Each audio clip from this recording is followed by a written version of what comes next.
पिछली वीडियो में आपने देखा था कि कैसे रानी गणेश कुंवरी ने एक यात्रा शुरू की थी। यात्रा प्रभु श्री राम को अयोध्या से ओरछा लाने की। रानी की अटूट भक्ति और विश्वास को देखकर भगवान ने उन्हें पाल रूप में दर्शन भी दिए। अगर आपने अभी तक वो वीडियो नहीं देखी है तो जाकर उस वीडियो को देखिए। वीडियो की लिंक आपको डिस्क्रिप्शन में मिल जाएगी। पिछली वीडियो में भगवान श्री राम ने रानी गणेश कुंवरी को जब दर्शन दिए तो रानी ने अपनी इच्छा बताते हुए कहा, प्रभु आप मेरे साथ ओरछा चलकर मेरी प्रजा को भी कृतार्थ कर लिए। भगवान श्री राम ने रानी की ओर स्नेहपूर्वक देखा और कहा, रानी मैं तुम्हारे साथ ओरछा अवश्य चलूंगा, लेकिन मेरी 3 शर्तें होंगी।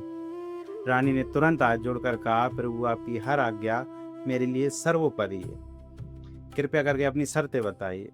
भगवान श्री राम बोले, मेरी पहली शर्त है कि मैं सिर्फ उस नक्षत्र में ही यात्रा करूंगा।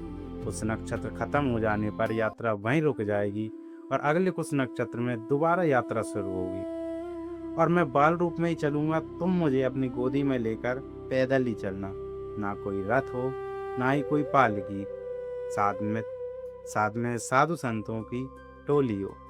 उसके बाद भगवान ने अपनी दूसरी शर्त बताते हुए कहा कि ओरछा पहुंचकर तुम मुझे पहली बार जिस स्थान पर बिठा दोगी उसके बाद वही स्थान मेरा स्थायी निवास होगा।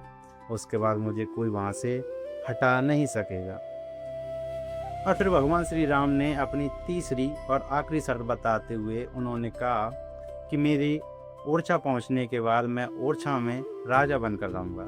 वहाँ का वास्तविक राजा मैं ही कहलाऊंगा और वहाँ के प्रत्येक शासक खुद को मेरा सेवक मानकर वहाँ शासन करेगी। भगवान की बातें सुनकर रानी गणेश कुंवरी ने कहा, प्रभु मुझे आपकी तीनों शर्तें मंजूर हैं। आज से ओरछा का राज सिंहासन आपका है। वहाँ का प्रत्येक व्यक्ति आपको अपना राजा मानेगा। बस फिर क्या था। कहा जाता है कि भगवान ने एक बाल रूप की मूर्ति का रूप ले लिया और रानी की गोद में आकर बैठ गए। कहा जाता है कि उसके बाद रानी ने अपने एक विश्वसनीय दूत को बुलाया और उसे राजा मत्कर शाह के लिए एक संदेश लेकर ओरछा भेजा।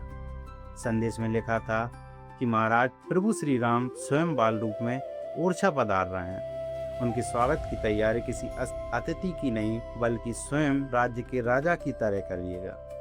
जब यह संदेश राजा मत्कर शाह तक पहुंचा तो वे भाव विभोर हो गए। उन्होंने तुरंत राजसभा बुलाई और राज्य के श्रेष्ठ शिल्पकारों को आदेश दिया, ओरछा में एक ऐसा भव्य मंदिर बनाया जाए जैसा पूरे भारत में दूसरा न हो। यह मंदिर राजमहल के सामने बने ताकि जब भी मैं अपने कक्ष का द्वार खोलूं तो सबसे पहले मुझे अपने आराध्य प्रभु श्री राम के दर्शन हो। मंदिर निर्माण का आदेश देकर राजा मत्कर शाह रानी और प्रभु श्री राम को लेने ओरछा से अयोध्या के मार्ग के लिए निकल गए। राजा के आदेश के साथ ही मंदिर का निर्माण प्रारंभ हो गया। सैकड़ों कारीगर दिन रात काम में जुट गए। विशाल पत्थर तराशे जाने लगे और ओरछा में एक दिव्य मंदिर आकार लेने लगा। उधर रानी गणेश कुंवरी भगवान श्री राम को अपनी गोद में लेकर अयोध्या से ओरछा की कठिन यात्रा पर निकल पड़ी और फिर कुछ ही महीनों में रानी ओरछा पहुंच गई। जब रानी गणेश कुंवरी ओरछा पहुंची तो उन्होंने देखा कि राम राजा सरकार के लिए जो मंदिर बन रहा था वह भी अधूरा है। मंदिर पूरी तरीके से तैयार नहीं हुआ था।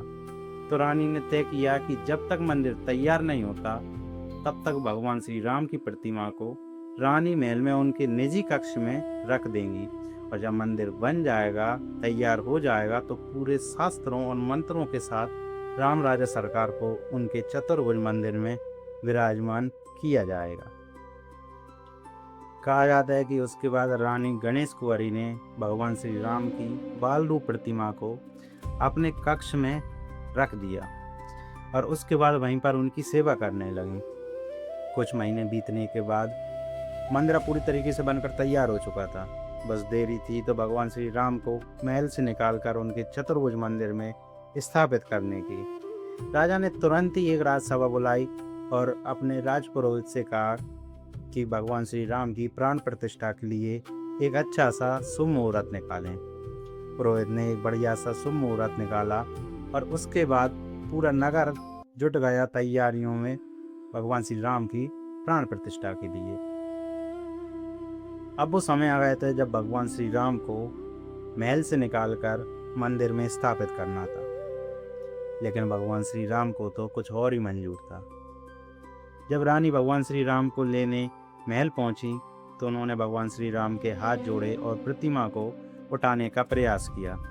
रानी ने जब प्रतिमा को उठाने का प्रयास किया तो रानी से प्रतिमा थोड़ी सी भी हिली भी नहीं, मानो मूर्ति वहीं पर जम गई हो। पर इसी के साथ रानी को याद आया भगवान श्री राम की दूसरी शर्त। भगवान श्री राम ने अपनी दूसरी शर्त बताते हुए कहा था कि ओरछा में जिस स्थान पर तुम मुझे पहली बार रख दोगी वही स्थान मेरा स्थायी निवास बन जाएगा।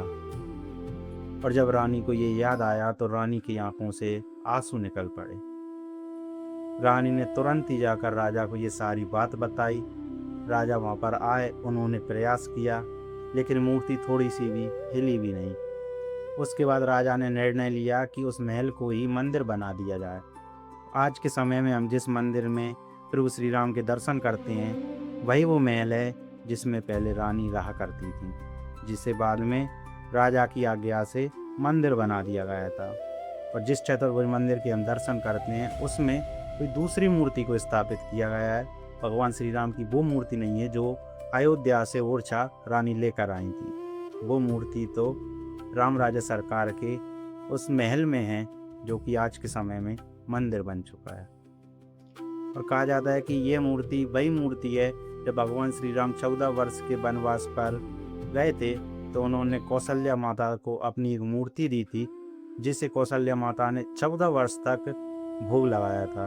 और जब भगवान श्री राम, सीता माता और लक्ष्मण जी वापस आ गए थे तो उस मूर्ति को सरयू नदी में विसर्जित कर दिया था, जो कि आज के समय में ओरछा के राम राजा मंदिर में स्थापित है।